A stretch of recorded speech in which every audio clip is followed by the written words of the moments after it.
All right, I got 3 green check marks. That means we're live, and people are going to start filtering in here. Today, I'm joined by Michael Gansel, and it's going to be a great conversation. We're going to be talking about his career. We're going to be talking about advisors, the different flavors and kinds of people who can help a business owner get through the troubles that arrive every day in running a business. And we're going to get started in just a minute. Let's roll the intro. I'm David C. Barnett, and you're tuned in to Small Business and Deal Making, the podcast, YouTube channel, and blog where I talk about buying, selling, financing, and managing small and medium-sized businesses while controlling risk. So if you're looking to take control of your future through buying a business one day, or if you already own a business and you're looking to grow or exit, you've come to the right place. I talk about interesting things, I talk to interesting people, and I answer your questions every week right here. So be sure to hit like and be sure to hit subscribe, and let's get to it. Well, awesome. Hello, everyone who's starting to file in. I see we got a few viewers already. And we're going to be talking with Michael today, and we're going to be getting to viewer comments and everything. So while you're watching the show, if you want to put a comment in the chat, that's great. We'll get to those as we move along. But I wanted to start off just by getting a little bit into your background, Michael, so we can kind of introduce you to the people that are tuning in here today. You call yourself a strategic advisor. I've read your bio. But what I'd like to do is invite you to kind of give us a little bit of a background or take us through your history of your career, because you've done a lot of incredibly great things. I mean, you worked as an investment banker, you worked as, you helped people raise equity, you worked as a commercial banker, you had your own business, which you exited, so many things. Where do you think that we should start with that? That's a great question. I think that I must have really come into my own when I started in the computer industry, and it was quite some time ago. But it was the Wild West, and I really loved it. There was no stopping what the opportunities were, and the horizon was absolutely as far as you could see and beyond it. And so I worked for 5 years for companies that actually went public and bust, and then started my own company after that 5 years. And that was a tremendous, just absolutely one of the most amazing ventures that I've ever had. 15 years of starting a company. My partner and I literally sat on 2 desks that we had probably paid less than $100 for. He had a chair with no arms. I had a chair with arms.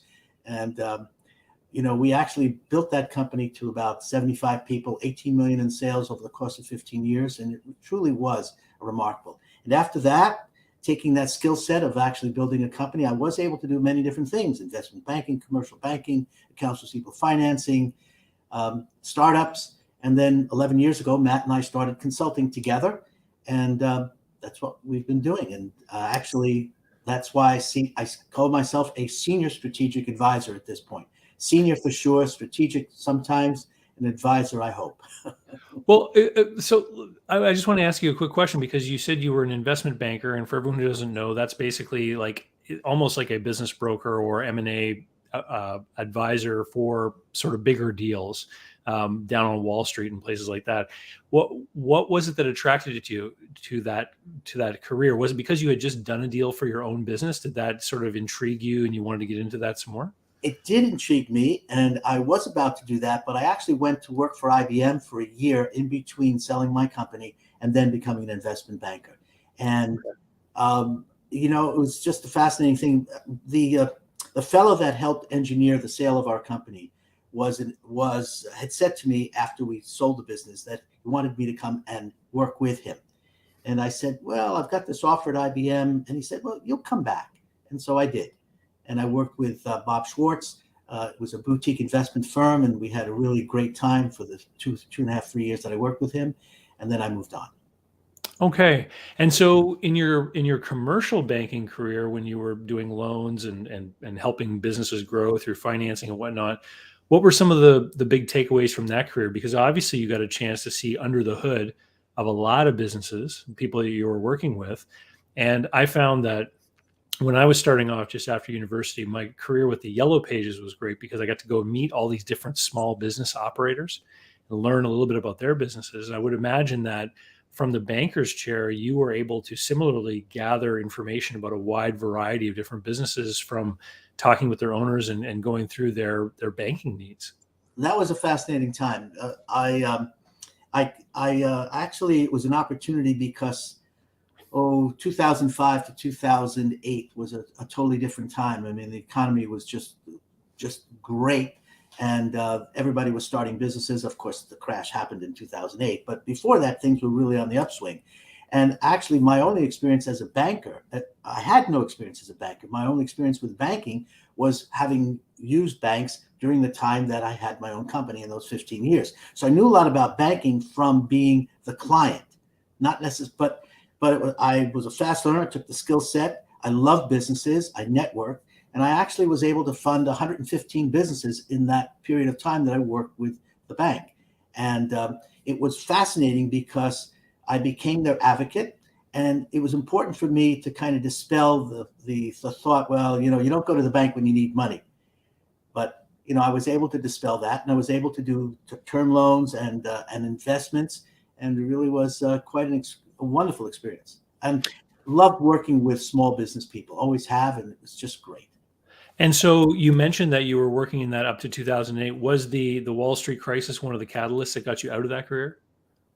The bank, kind of. The bank went through a transition, and it merged with another bank, and my role changed, and I thought it would be more fun to just move on, and actually got involved in another company. And basically, this was a company that was funding staffing companies that were basically not white collar, blue collar types of companies. And so that was a tremendous opportunity to use my experience prior to the banking experience and my banking experience and put it to that particular opportunity. Okay. And then the advisory career, the consulting, Voice of Reason Consulting, what you're doing today, around what time did that get underway? That was about 11 years ago. And what had happened was I think I just finished with a startup, because I've done about 3 or 4 startups in the past. And I had finished with a startup. And I was kind of looking around as to what I might want to do. And I realized I could do this. I'm a consultant. I've been doing this. And so at that time, my partner, Matt, who had started my company, Netland, with me way back when, had asked me to participate in a project that he was working with a CEO in the LED world. I got involved with Matt and Doug, and we started Voice of Reason Consulting. So tell us a little bit about the typical client that you're working with. Well, the typical client that I work with is in the service industry. It's a small business, probably up to 50 people, from several hundred thousand to about 20 million in revenue. Not a lot of advisors, and they're either having one of 2 issues. They're growing rapidly, and they're quite not sure how to maintain that growth, or they're kind of stuck. And they everything that they've done to get them to a point has worked, and now they want to get to the next level, and it's not working. And that's kind of experience that I've had through my entire career, and that's where I come in and play a role. So, Michael, I mean, how you and I came to meet each other was that you were a guest speaker for my Business Buyer Adventure Group coaching program. And so in the recording that you and I made, we talked about strategic frameworks and how you go in and sort of analyze and look at a given business situation. And so back on February 1st, that recording went live for the people that are members of that group. What I thought would be interesting today, because you've been working in the field of advisory, is, when I go out there on the internet and I'm on LinkedIn or I'm on these different profiles and I'm hearing all these different people talking, there's a lot of service providers out there who are talking that they are going to be able to help business people. And they use a lot of different terms, a lot of different words. And so I wanted to sit down with you today as somebody who works with business owners and entrepreneurs and talk about sort of these different angles that people come at. And on the title for today's show, I called it Advisor versus Coach versus Consultant versus Mentor. And I have very different ideas of what each of those 4 roles is. And it was interesting because we met briefly there last week, and we talked a little bit about this. and you had some slightly different ideas about what some of those different roles were. And so I wanted to talk about this because I think that in the world of business and entrepreneurship, there are people that achieve that point that you described, where they've done everything and it's worked so far, but then they kind of get stuck. And I think it's important to realize maybe what kind of help you might need in order to get to that next stage. Okay. So I guess we talked about definitions of a consultant, a coach. Sure. Okay. So in the conversation that you and I had the other week, I kind of simplified it and said that a consultant starts with the business problem. I'm working with a business owner. He tells me what his business problem is. Is it growth? Is it, being stuck? Whatever the problem is, it's external to him. It's outside. It's in his business. So that's external. A coach, I've often defined as starts with the individual. Make them a better person, a better leader, a better delegator, to do something personally to improve their skill set.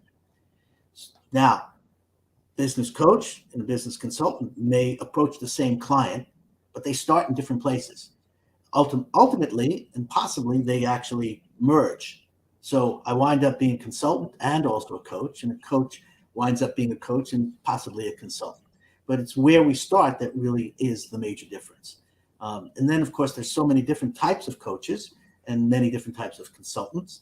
And then, of course, there's the advisor, which being a coach and a consultant is part of being of that. And of course, there's being a mentor, which if you're an advisor and a coach and a consultant, you may very well be a mentor as well.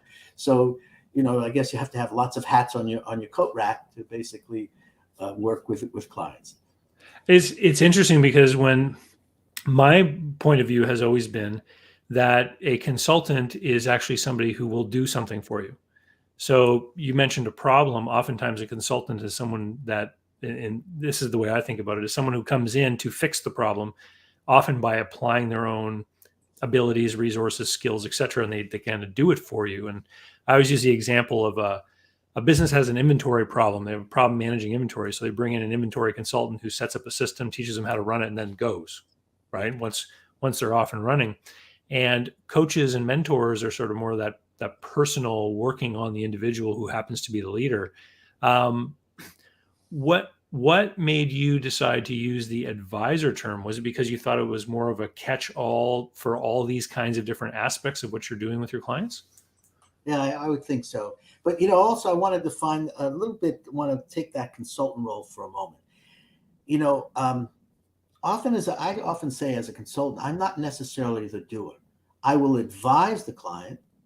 I will provide the solution. I will identify the issues. But then I may not be the exact, subject matter expert specifically. So if it were, let's say, an accounting issue, I might bring in accounting. If it were marketing, I might want to bring in a real marketer. If it was a sales trainer, I might want to bring in a sales trainer. Not that I can't do many of that, but basically I see the consultant role in the companies that I work with as the consultant, as the advisor, identifying and providing solutions, which may mean that I might actually do the work, but then again, I might bring in the appropriate resources to do the work. Or the resources may be available in the company. We just may have to reapply how people do it. We got some interesting comments here, I think, that are apropos to where we're at. First of all, Kevin joins us again from Central Florida. Hi, Kevin. How are you today? Hi, Kevin. Edwin is over on LinkedIn, says interesting topic, and reiterates what we were saying about consultants with the problem. Mentor starts with the internal problem. Asks about the business coach and the advisor.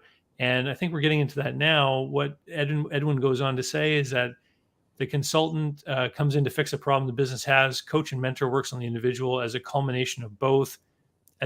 Advisor advise and provide solution for a problem. The advisor doesn't execute the solution. Yeah, great summary of what we're saying. The question I have for you, Michael, is does a lot of that simply have to do with the fact that you've seen a lot of these things before? I mean, you're talking about identifying the problem and then all these different possible solutions, whether you're going to, deliver some sales training, for example, or you're going to bring in another trainer. Are we really just talking about, bringing the voice of experience into a business? Yes, we are. But let me give you an example. So today, I had I was referred to a client, a prospect who is construction management business. And basically, I asked him what his problem was, and he said that growth, that it's just phenomenal and can't quite get a handle on it. So he asked me how I could help him. So I was thinking, how could I do that? So I think the best way to start an engagement with someone like that is to do a SWOT: strengths, weaknesses, opportunities, and threats. Really get to understand what his business is like. Where are the strengths? Where are the weaknesses? Those are internal. Then what are the threats? What are the opportunities that are external? Really do a deep dive. Actually look at all of his marketing, sales materials, all of his financial information, trying to get an idea of, can I understand what his P&L, his profit and loss, will tell me about his business? And from that, then I can basically, now that I have a real vision of it, from that, I can come up with an action plan and a set of recommendations to basically solve the problem. Now, am I the doer at that moment in time? Am I the advisor? Am I the consultant? I'm not at that moment. I'm not the coach. I might, but there's a business problem. It's external, and I have this methodology to say, okay, let's figure out how we can solve this problem. Come up with an action plan, set of recommendations, and then the next thing I say is that if you think that I can help you, Mr. Prospect, if I can help you do those things that we've recommended in this SWOT, then I'm happy to work with you, and then I would be engaged. So I'm going to identify all the issues and provide solutions, and then possibly actually do some of the work. Okay. So let me ask you this. So there's one word there that we didn't really dive into too much, is mentor. And in my understanding, before I met you and we were talking about these things, a mentor is somebody who is further along the same path that you are on, right? Who a lot of corporations will have mentorship programs with more senior people advising younger people on the career path, kind of thing. And so I'm wondering if, when you are choosing who you're going to work with as a client, do you identify certain types of businesses that you feel are in line with the kinds of businesses you've been in before and the experience you've had? Is that frame of reference in that you kind of see how you have been or worked with other people who have been on that same journey as the client in front of you? Well, let me do that. Let me see if I can answer this in my own way.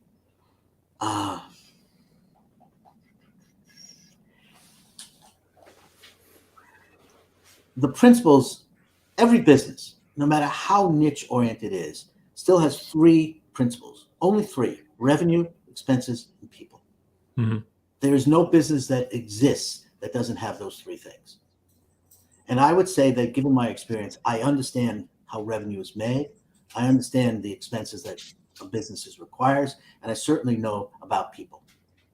So I can apply the principles that I've learned in all the different businesses that I've worked with to just about any service business in the arena that I'm talking about: small, medium-sized business, several hundred thousand in revenue to 20 million, up to 50 people. I know that I can provide the principles, revenue, expenses, and people, what I've learned, just about any business that is in that arena. And as far as being a mentor, given my age, that's why I put senior instead of senior before strategic. I'm working with people in their 20s and 30s, and 40s and 50s and 60s, and I believe that I can be a mentor to pretty much just about all the people I work with. So I work with, in one of my clients, I think this particular fellow must be in his late 50s, and I believe I'm a mentor to him. I have another client, I'm working with people that are in their 20s, 23 to 27. I think I'm a mentor to them. And so, again, I can play all those roles: the consultant, the advisor, the mentor, and from time to time, even the coach. Well, could you share with us an example or a story of like a significant change that you've helped one of your clients' businesses go through? Yeah, it's funny. I've been working with a client for the last 7 years, and we've built a leadership team. I was involved in the hiring of the director of finance. I've been involved in hiring the director of operations. I've been involved in hiring the new director of marketing and sales. So these are 3 people that are on the leadership team, and I've actually done the entire process of finding them, introducing them, interviewing them, bringing them on, and continue to work with them. So I would say that I've made a marked influence to the company. I've also hired a variety of other people in the company. I've hired other salespeople. I've hired project coordinators, and I've actually helped terminate some personnel as well. So I would think that all of that activity has actually made a real, I guess, what's the word I'm looking for? I've actually helped the company grow and change. More recently, I've worked with a company that I've actually done some sales training. These are cold callers and cold emailers. And in one quarter, we went from actually no prospects to a considerable number of prospects. And actually, I think revenues went from $0 to $300,000 from their efforts within the quarter. Again, a direct impact, working with people. And in this sense, actually doing the sales training, and you might say doing the sales coaching. And in essence, then providing that coaching and training and working with the chief marketing officer, chief salesperson to basically help grow revenues directly. When I'm just sitting, I'm listening to you tell the story, and I'm starting to think about other places where that advisor or advisory word appears in business today. And one of the things that I've seen pop up here and there all over the place is the concept of an advisory board, or this idea that even a smaller business that has an individual owner, perhaps, or 2 people, should still have some kind of, almost think about it like a board of directors, but it's an advisory board instead. And so what would you say would be sort of the comparison or the contrast between trying to build a board of people to be an advisor versus just finding the right individual who seems to have the right background for the circumstances of the business? Well, let me actually, I don't know if I can answer that directly, but I will, sort of around the bush a bit. I actually have been working with 2 fellows who actually started a strategic advisory board. And for the last 2 years, we've been growing our own independent boards of directors. So what this is, we meet every 2 weeks with 6 to 8 business owners. And there are 3 consultants, Bob, Larry, and myself. And we actually then work with 6 to 8 business owners from different disciplines. And then we are all the board of directors. So there are 3 consultants plus the 6 to 8 business owners, and we form a business board of directors. And then every 2 weeks, there's a level of accountability. And we actually have a very simple method. We basically work with a template that has very simple. Where are you now? Where do you want to be? And how do you address the gap that's in between? And so that's what we do every 2 weeks. And that is indeed a strategic advisory board. Now, to your point, yes, business owners can indeed get boards of directors, their own. But the problem, I think, sometimes is that I'm not sure whether they actually pay for it. So sometimes you may just get advice from friends, which is not necessarily professionals, or how many advisors can you actually have? And then people use networking to do their own informal boards of directors. But this strategic advisory board, as I'm describing, is really a formal board of directors. I was involved in such a group actually for over a 10-year period, and it was a group of fellow business owners. There were 10 of us for most of that period of time, sometimes a few less. But again, we used a lot of exercises, some goal setting, et cetera, and we would advise each other. And I always found it very interesting that the different points of view and the different experiences from the other people in other industries would sometimes open the door to aligning the thoughts and ideas that would create a solution for someone else. And I always referred to that as a mastermind, but really, um, if the composition is correct, I like the illustration that you're doing. Is that an in-person group, or is this a virtual group that meets together? The last 2 years during the pandemic, it has been virtual on Zoom. But prior to that, it was in person. Yeah, awesome. And so, can you take us through another example? I mean, you took us through the one where you helped basically build out the leadership, the C-suite of the business. Can you give us an example, maybe of another company that was in one of those stuck moments, and how it progressed beyond that? Let me think.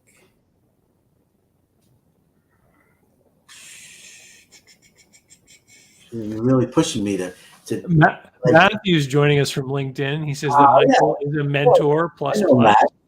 I know And Matt. so you've got some fans here tonight for sure. Well, actually, we could use. Thank you, Matt, for being on this. And actually, we can talk about Matt because actually, Matt is a manager, is a marketing director for a managed service provider.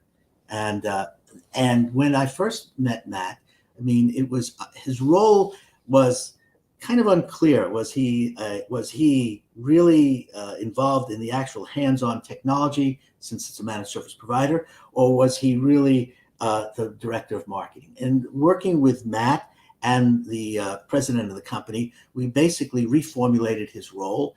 And if I'll give there a plug, this is called Valiant Technology. And if anybody actually goes out and looks at Valiant Technology, they'll see what an amazing job Matt has done as director of marketing. So I think that I might have been involved in helping that company really kind of get more focused and really generate considerable more revenue as a result of their marketing efforts. Now, here was the thing. I was the consultant. I worked with Matt to basically refocus and talk about the business, the targets, and et cetera. He did all the work. So he takes all the credit for the work. I might take some credit for the advice. That's it's a great example. I find often that sometimes it really takes just somebody who's not in the weeds of the business situation. That expression, you can't see the forest for the trees.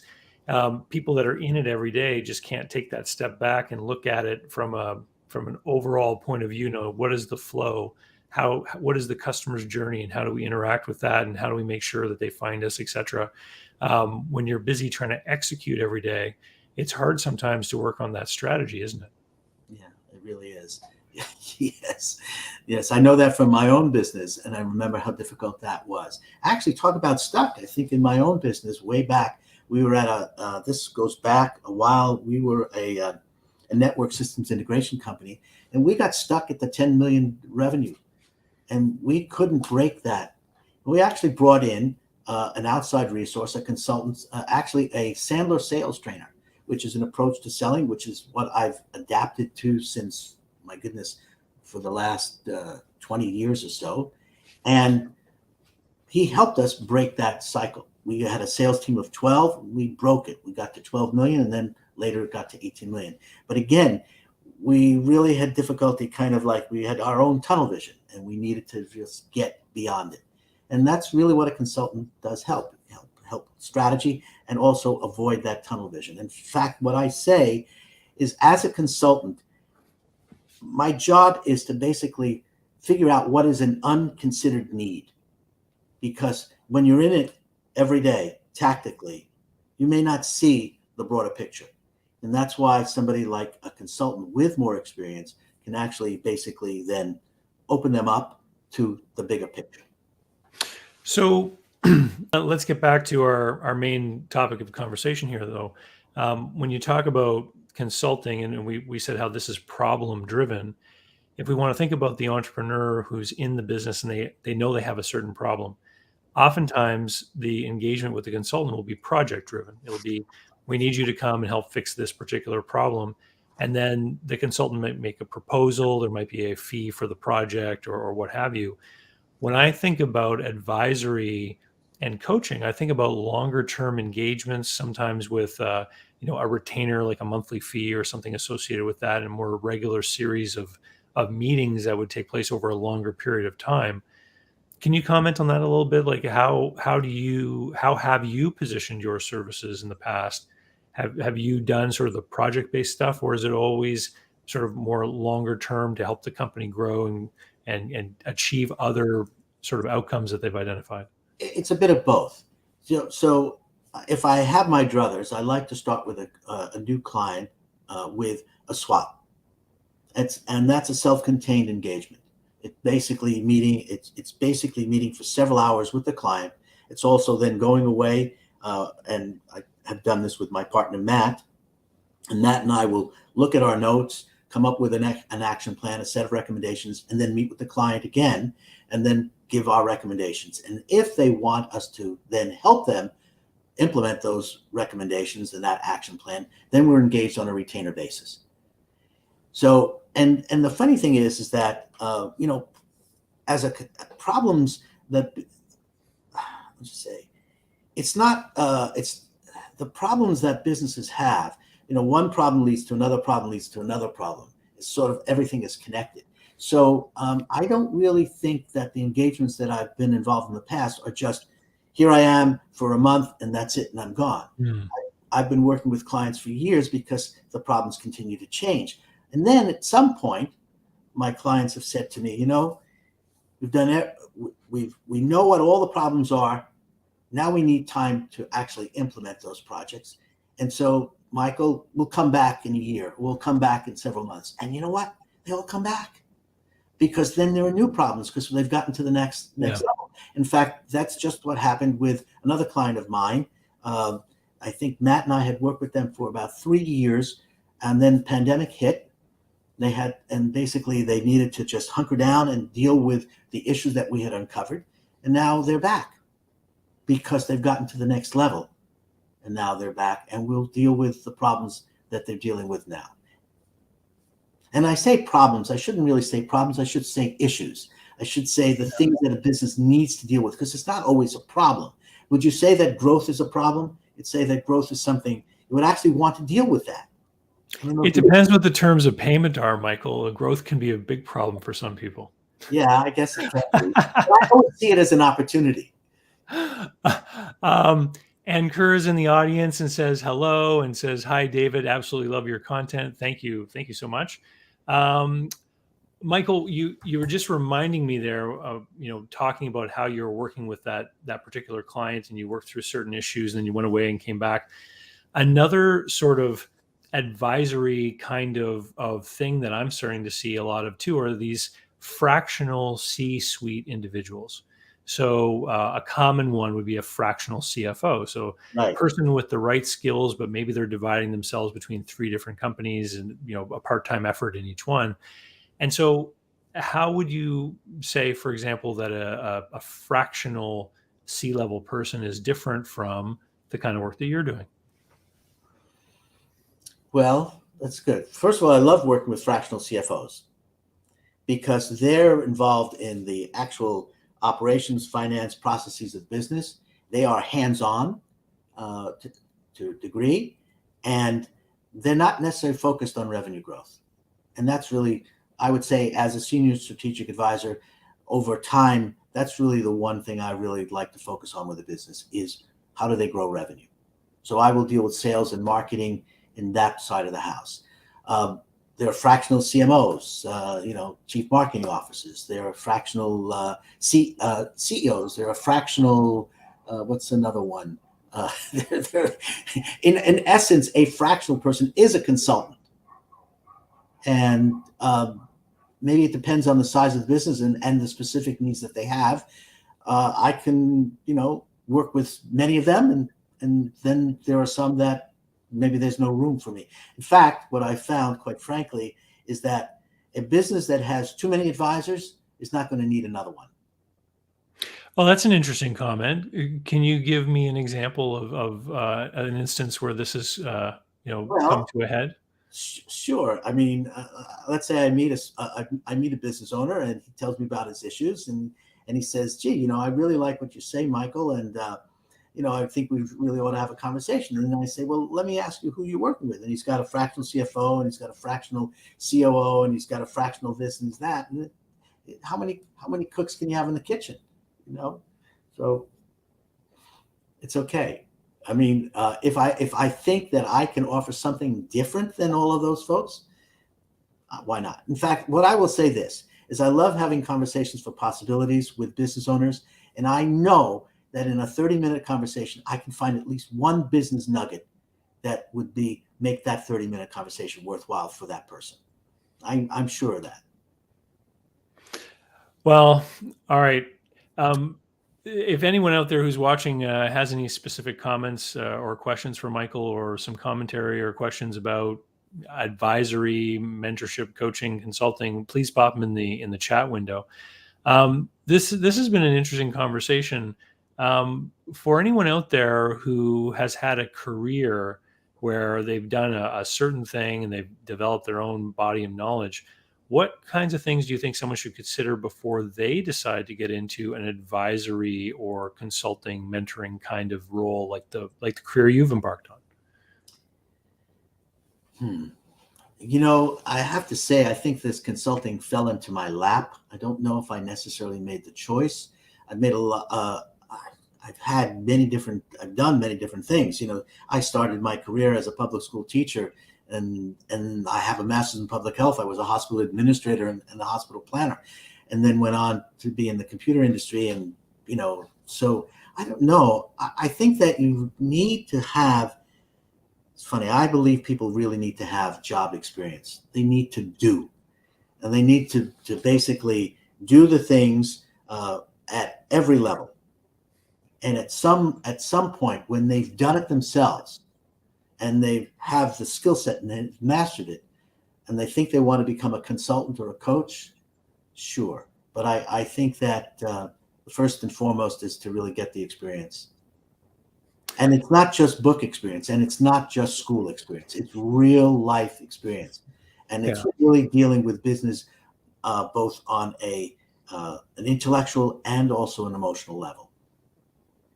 It's interesting that you say that, because when I work with my clients, it's always through the project, usually of a purchase or a sale of a business, or preparing for a sale, and then teeing it up to be able to do that deal.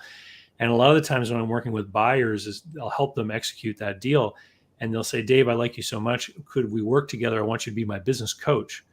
And for example, let's say they bought a janitorial business. I'll say, I've got a lot of experience working with people doing these deals, but if you want me to mentor and coach you through this janitorial business, who you really need is the person who's retired after 25 years of owning their own, right? Who's going to know all the ins and outs of this business, and who's going to be able to alert you and kind of give you some warnings about things that are around the corner, or teach you about how they dealt with some of the similar problems that you're going to come up with.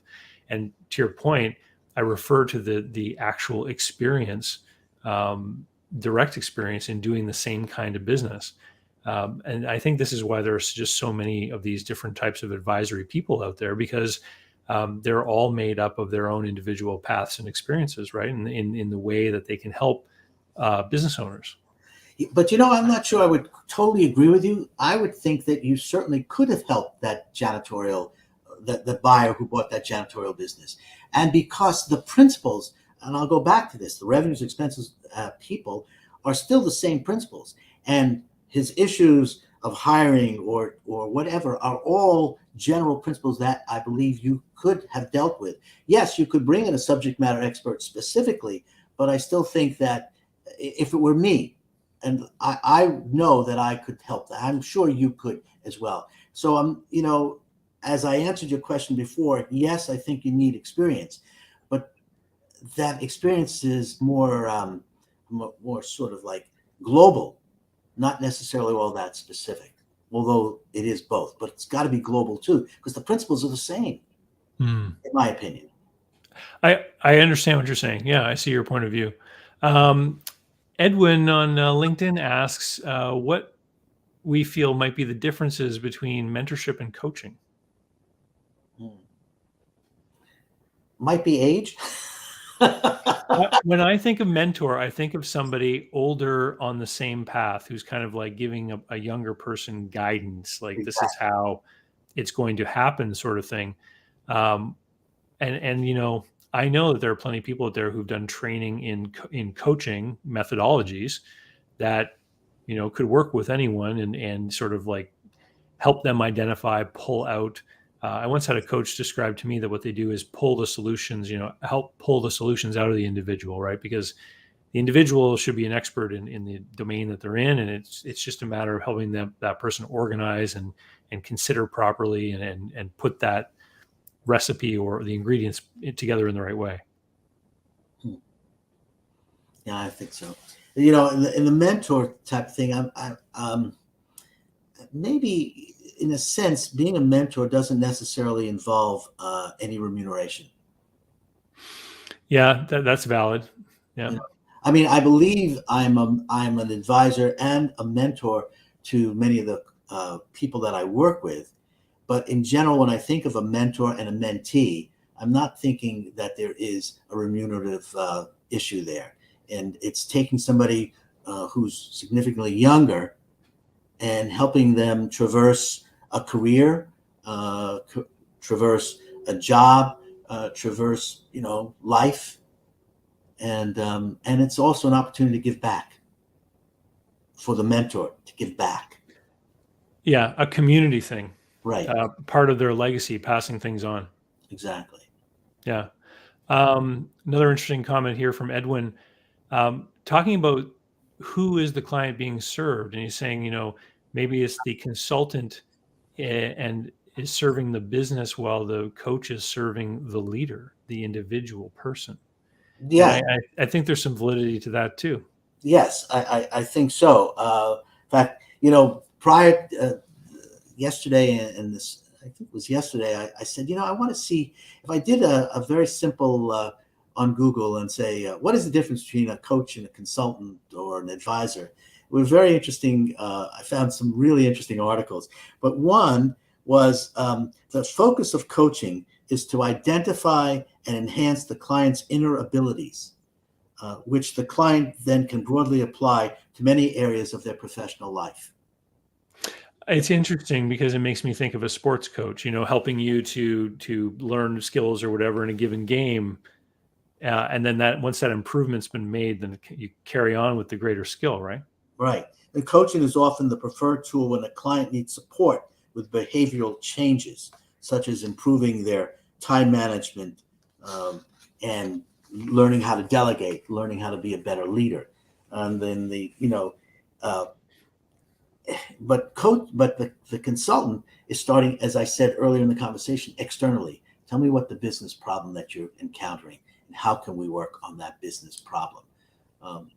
And as I said, often enough, they kind of ultimately a good consultant may become a very good coach, and a very good coach can become a very good consultant because ultimately they are there to help that person solve their business problem, and in the process of solving their business problem, become better at what they do.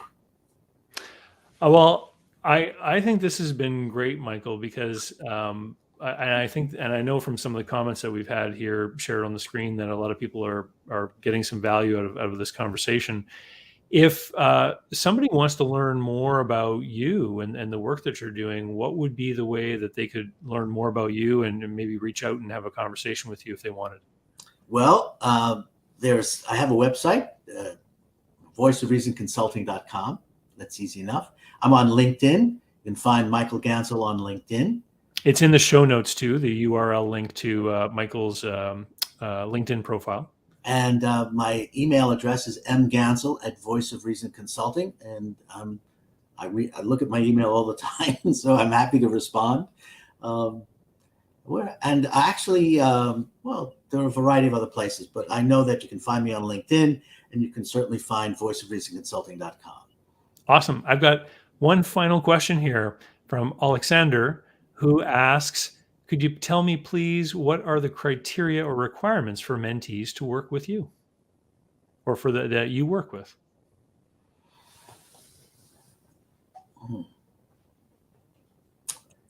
Is it a minimum company size, or you had mentioned to me once a certain sales range? Well, actually, but the question was more of mentoring rather than consult. It says, are there requirements for mentees you work with? And so I don't have any requirement for working with mentees. I guess maybe time is our biggest issue. But I'd be happy if somebody thinks that they would like to meet me and have a conversation for possibilities. I'm more than happy to have that conversation. And then who knows what's beyond that. So I always say the best conversation to have is one for possibilities. It isn't necessarily a conversation for action, but you've got to get that possibilities before you have that conversation for action. So if anybody wants me to be a mentor, thinks that I might be a mentor, reach out to me and we'll have a conversation and figure it out. Awesome. Thank you so much, Michael. It's great to see you again. And for everyone who joined us live, thank you very much. If you wouldn't mind, please hit the like button, because it really does make a difference with the algorithms of all the social media and whatnot. If people are clicking like to demonstrate that it's a good quality video. And with that, Michael, I'll say see you later, and we'll talk to you soon. Absolutely. Look forward to that. Thanks for this opportunity. I really enjoyed it. Thanks again. So how can you learn more about buying, selling, financing, and managing small and medium-sized businesses? Easy. Head over to my blog site, davidcbarnett.com, where you can learn more about me and how I work with my clients. You can learn more about my books and the online courses that I've prepared for you. You can find out about how to subscribe to my email list, the YouTube playlists, etc. There's literally hundreds of hours of content there, all for free, and I'd love for you to be my guest. Special thanks go out to Jeff Alpaugh Customs for being my tailor. Men all around the world can look dangerous, just like me, with the help of Jeff Alpaugh Customs. JeffAlpaugh.com. Use the code DCB10 to save. They handle multiple currencies and ship anywhere you happen to be.